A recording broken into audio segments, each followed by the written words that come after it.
This is Rachel Ruth Tate, the Astrology Roadshow, and the astrology of December 21st.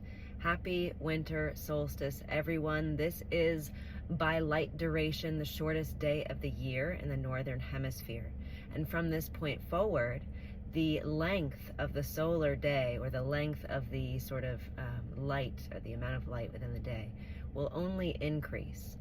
And one of the things that we think about with the solstice is a rebirth, right? Things dying and being reborn, that light beginning to wax after it's at its minimum. And the solstice is also the sun's ingress into Capricorn, right? And Capricorn is Saturn's yin sign. It's our cardinal earth sign. And one of the things that I'm struck by today is the fact that we have Jupiter and Saturn, Jupiter in Gemini retrograde, and Saturn in Pisces. And they have been forming a series of squares. So they formed one square earlier in this fall, late summer, fall. They're forming another square in a couple of days this coming week, an exact square. And then they'll form a third square when Jupiter is direct.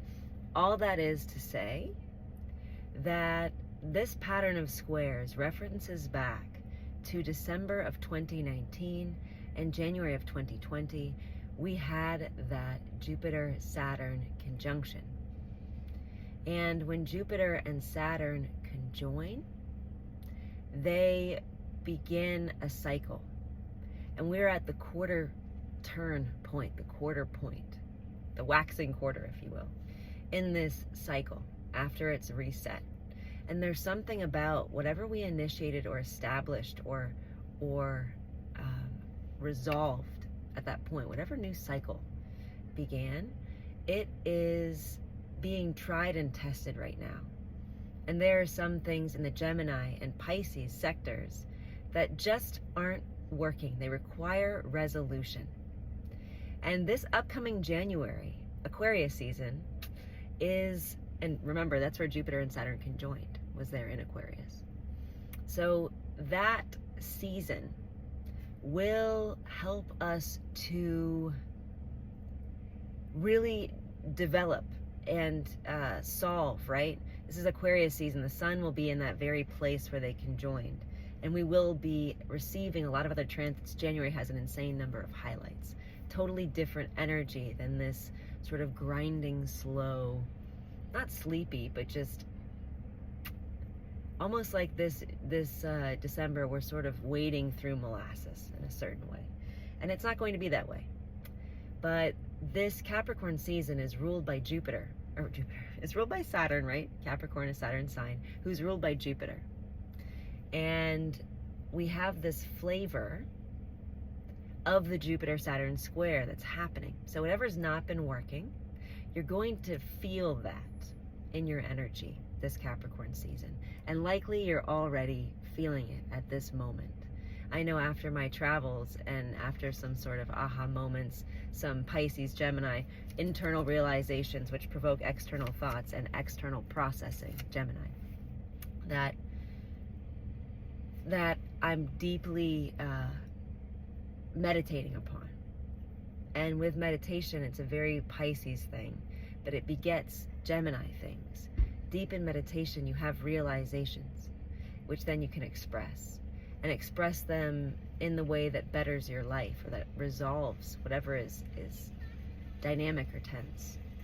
And so, besides that, that's just kind of my meditation on Capricorn season and on this solstice, this winter solstice. But we also have some lunar transits which will highlight this. And that is the moon in Capricorn making an opposition to Saturn in Pisces. The moon today will also be squaring Jupiter, of course, because those two are kind of really in a tight square already. And the moon in Capricorn will also trine Uranus. So to my point, the places where we feel discomfort are the places where we are begging for growth, where this is imminent, where it is likely underway. But growth can feel like breaking first. It can feel like dying when we're being reborn. And that is the solstice. That is the process of maturation. The alchemy of changing form is not comfortable. kind of like chrysalis, right? When the caterpillar dissolves inside and becomes reformed into a butterfly. We're in that sort of a state, and I'm sure we've been tried and tested and feeling that in certain ways. But there's something so satisfying about doing better than you have done, about transforming, about transmutation. There's something that is all at once overwhelming and also so deeply and profoundly engaging. It can even shift your perception of who you are. And those shifts are coming. So happy Saturday.